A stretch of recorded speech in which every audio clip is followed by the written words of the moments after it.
Now I reckon every garden should have one of these. I've got my loppings and let's go and make some mulch and some compost out of them. Now you could, I suppose, take all these loppings to the tip and waste them. You could, I suppose, have a bonfire, but there's a few things that we can do that are absolutely perfect because you can put them through a shredder. And we've got a shredder with us. It's the Neo from Henchman.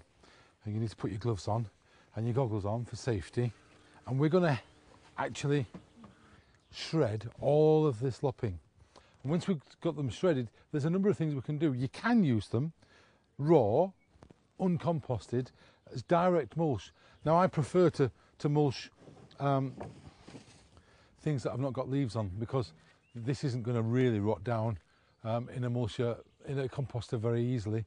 So I'll prefer to do that. If I've got leaves on there, I would prefer to compost it. And the reason for that is the leaves are going to break down much more easily. Now once this machine gets going, and it's an interesting machine because it shreds along the grain. So it opens up all of the fibres and it will rot down much more quickly. Rotting wood is not an easy thing to do, but if it cuts along the grain, it helps. So we'll get this thing going. This electric machine is really quite interesting because for a start, you can't get your hand in. It's perfectly safe and you can only force stuff down in a controlled manner, and it comes down into this box at the bottom. So let's see what happens. Let's get shredding.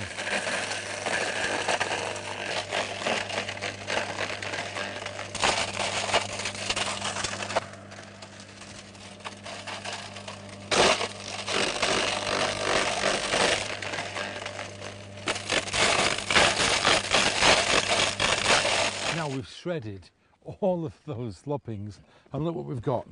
Some great material. Because it's been shredded, all of the cell walls are bashed about and broken out, and this is almost ripe material ready to compost. If you're going to compost wood at all, then it is better to throw it through the shredder, because then you've got smaller pieces. Smaller pieces make a greater surface area and therefore it will break down much more quickly.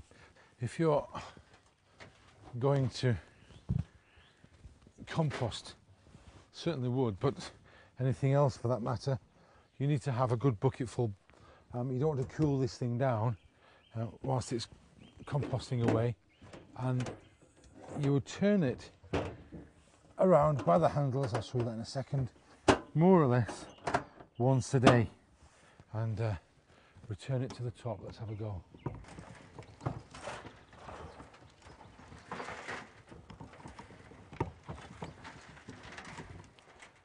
Now the way that you use this thing, it depends on the amount of material you've got.